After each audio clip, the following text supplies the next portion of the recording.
जो बीजेपी वाले हैं वो घबराए और डरे हुए तो है ही हैं, लेकिन जब से उपचुनाव की तारीखें आ गई हैं वो कुछ हिले हुए दिखाई दे रहे हैं। और याद रखना, जो टालेंगे वो चुनाव हारेंगे। और अगर मैं सच्चाई कहूं और प्रतिशत के हिसाब से कहूं तो इस बार भारतीय जनता पार्टी 100% चुनाव हारने जा रही है।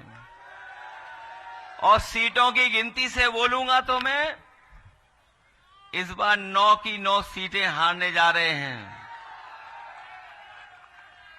न केवल हारने जा रहे हैं बल्कि लोग जो हिले डुले और डरे दिखाई दे रहे हैं, जिस तरीके से फैसले आ रहे हैं, जिस तरीके से महाराष्ट्र से आवाज आ रही है, चुनाव वहां हारेंगे और देखना उत्तर प्रदेश की कुर्सी अपने आप चली जाएगी। कोई कुर्सी को नहीं रोक सकता। इसीलिए चुनाव टाले गए। बताओ, चुनाव टाले गए घबरा करके कि नहीं टाले गए? पहले तो चुनाव उन्होंने अयोध्या वाला टाल दिया। वो नहीं चाहते थे कि दोबारा जनता वहां हरा दे उन्हें, क्योंकि मुख्यमंत्री जी खुद गए वहां पर, और एक बार नहीं गए, 3 बार गए वहां पर। 3 बार गए, अधिकारियों को लगा दिया, तमाम योजनाएं उन्होंने शुरू करा दी जो बंद पड़ी थी। लेकिन जब उनका इंटरनल सर्वे आया कि आप तब भी हार रहे हो, तो उन्होंने चुनाव अयोध्या का भी टाल दिया। ये चुनाव बताओ कब होना था आपके बीच में?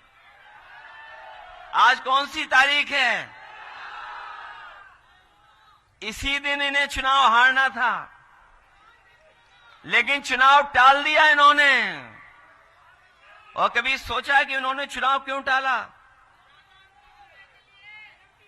चुनाव इसलिए टाला इन्होंने कि जब इन्हें मालूम पड़ गया कि त्योहारों के समय पर लोग आए हैं, छुट्टी लेकर के आए हैं, घर पर पहुंच गए हैं, त्योहारों के साथ साथ उन्होंने मन बना लिया था कि इस बार भारतीय जनता पार्टी को सबक सिखा करके जाएंगे।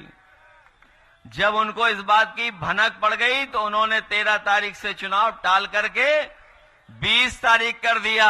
अगर 20 तारीख कर दिया तो कानपुर वाले लोग इतना हैं कि 13 का हिसाब पूरा का पूरा 20 तारीख को करेंगे।